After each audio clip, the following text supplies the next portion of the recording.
Lord's London के ऊपर यह मैच है। जब भी आप वो लॉर्ड्स वेन्यू को देखते हो, वो हर एक क्रिकेटर का ड्रीम होता है लॉर्ड्स पे खेलना। और जो कंडीशंस है ना यहाँ की, योगी ग्रीन और सीमिंग, बॉल यहाँ पे लहराती है, अच्छा खासा स्विंग होती है, आपको ध्यान रखना है।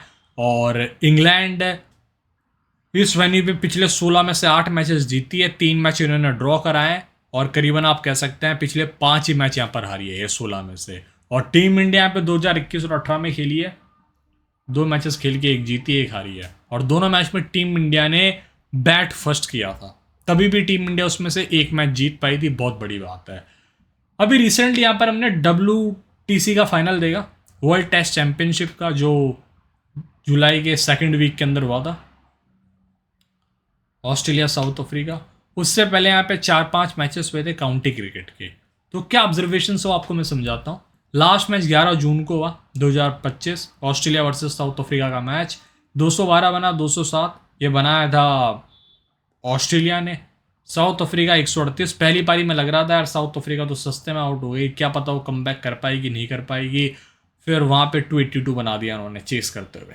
31 विकेट पेस का था उस गेम में, 3 विकेट मात्र स्पिन के थे। मिड वर्सेस लिचेस्टरशायर 19 मई को ये मैच खेला गया था। इसमें क्या हुआ, 232, 143, 274, 102, bat second one. Kent versus Middlesex 2 मई को हुआ, 129, 473, और बैट सेकंड वाली टीम 238 और 366। तो होता क्या है यहाँ पे, जो फर्स्ट सेशन होता है, या आप कह लो जो टीम पहले बैटिंग करती है डे वन पे, बहुत डिफिकल्टी होती है। ये पिच धीरे धीरे अपनी रफ्तार पकड़ती है, स्टार्टिंग में सॉफ्ट रहती है पिच, थोड़ा सा अलग तरीके से बिहेव करती है, आप समझ ही नहीं पाते जो बैटर्स होते हैं स्टार्टिंग के अंदर। बाद में पिच अपनी गति पकड़ती है और बैटर्स को मजा आता है। यहाँ पे डे 3 से खेलने में मजा आता है, डे 3 के आधे सेशंस के बाद से। डे 4 डे 5 बहुत अच्छे रहते हैं बैटर्स के लिए। तो जो भी टीम टॉस जीतेगी वो सबसे पहले गेंदबाजी करने का फैसला करने वाली है, और लॉर्ड्स पे बहुत ज़्यादा इंपॉर्टेंट होता है टॉस। अगर टीम इंडिया टॉस जीतती है तो शायद आपको ये टीम लीड करती हुई दिखेगी इस सीरीज को 2-1 से भी। डैमोगन वर्सेस मिडलसेक्स 199, 329, 260। हर मैच में देखो फर्स्ट इनिंग्स से कंपेयर करते हो, जो टीम पहले बैटिंग करी है सेकंड इनिंग्स में ज़्यादा अच्छे स्कोर बना पाती है। और ये वाली टीम तो हमेशा, जो टीम बैट सेकंड करती है वो मस्त रहती है यहाँ। अब देखें पिछले 5 मैचेस के अंदर पेसर्स ने 128 विकेट्स निकाला, स्पिनर्स ने 34। इस साल जो 5 मैचेस हुए हैं रेड बॉल के, उसमें से एक WTC का फाइनल था जिसमें 31 पेस और 3 spin, 116 right arm pacer, 12 left arm pacer, off spinners का 2, लेग स्पिनर्स का 10, लेफ्ट आर्म ऑर्थोडॉक्स स्पिनर्स के यहाँ पर 18 विकेट्स है। स्क्रीनशॉट ले लो पिच रिपोर्ट का, आगे की तरफ मूव ऑन करूंगा फिर मैं। ये सबसे लेटेस्ट फोटो आई है पिच की, ये 2 जो आपको दिख रही है, ऐसा विकेट होगा स्पाइसी जिसको हम कह सकते हैं। इंग्लैंड टीम की डिमांड थी ब्रेंडन मकुलम वगैरह की कि स्पाइसी विकेट होना चाहिए इस मैच के अंदर। जोफ्रा आर्चर भी आ रहे हैं। जब WTC का फाइनल हुआ था तब पिच ऐसी थी जिस पे ग्रास ज़्यादा थी नहीं उस टाइम, नॉर्मल ग्रास थी। और मैं आपको स्लोप का भी बताऊंगा यहाँ पे कितना ज़्यादा फ़र्क पड़ता है स्लोप का। ये स्टेडियम का पूरा व्यू है, ऐतिहासिक स्टेडियम, खूबसूरत है मैदान है लॉर्ड्स लंदन का।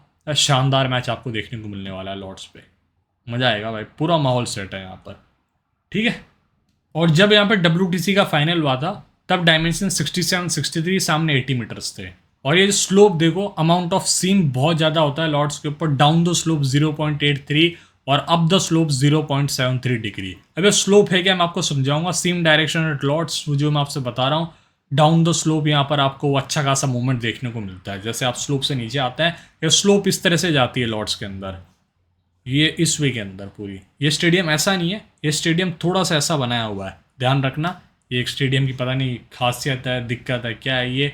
और जब आप वो बाउंस डिफरेंस देखते हैं लॉर्ड्स, सेंचुरियन, पर्थ, तो आपको लॉर्ड्स के ऊपर as compare to Centurion, Perth bounce कम देखने को मिलता है, ठीक है। ये देखो डिफरेंस, लाल कलर की बॉल लॉर्ड्स की है, सेंचुरियन साउथ अफ्रीका की बॉल। ये 2 देश खेल रहे थे इसमें, साउथ अफ्रीका और है ऑस्ट्रेलिया, तो उनकी बॉल्स को कंपेयर करके बताया उन्होंने, उनके देशों के बाउंस को, ठीक है।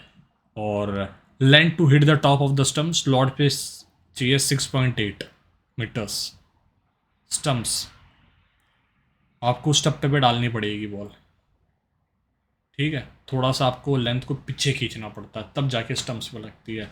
सेंचुरियन पे देखो बहुत इजीली स्टम्प्स पे बॉल लग जाती है, 5.77। तो ये आपको ध्यान रखना है। इस वेन्यू के बारे में कुछ डेटा दी जो मैंने रखी थी तो मैंने आपको बता दी। और मैं आपको एक और प्लस फैक्टर यहाँ पे बताता हूँ चल के, वेदर फोकास्ट के साथ मैं आपको समझाऊंगा। तो ये देखो आप, जो सबसे बेस्ट एवरेज है यहाँ पे वो कहाँ पे रही है प्लेयर्स की, वो देखो आप, लॉर्ड्स सबसे लोएस्ट एवरेज रही है 26 की। तो आप समझ सकते हैं थोड़ा सा डिफिकल्ट वेन्यू है। पिछले 10 साल के अंदर यहाँ पे 18 टेस्ट मैचेस हुए हैं जिसमें 21 शतक 72 अर्धशतक लग चुके हैं। बैटर्स की एवरेज यहाँ पे 26 की रही है। और जब हम बॉलिंग की एवरेज देखते हैं यहाँ या स्ट्राइक रेट देखते हैं तो वो समझो आप, लॉर्ड्स के ऊपर सबसे ज़्यादा विकेट्स निकाला बॉलर्स ने 587। एक तो मैचेस भी बहुत ज़्यादा हुए हैं और स्ट्राइक रेट भी बड़ा कमाल का है लॉर्ड्स के ऊपर 50 का। किसी भी वेन्यू पे नहीं, चाहे ट्रेंट ब्रिज हो चाहे कैनिंगटन हो, इस वेन्यू पे स्ट्राइक रेट ज़्यादा रहा है। तो बॉलर्स के लिए थोड़ा सा फ्रेंडली वेन्यू रहता है ये।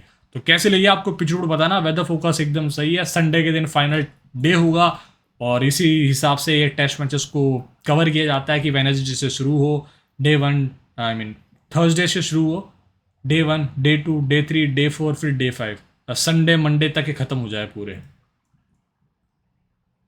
कमेंट करना पिच रिपोर्ट कैसे लगी आपको। चैनल पे नहीं हो सब्सक्राइब कर लो, घंटी बटन दबा दो।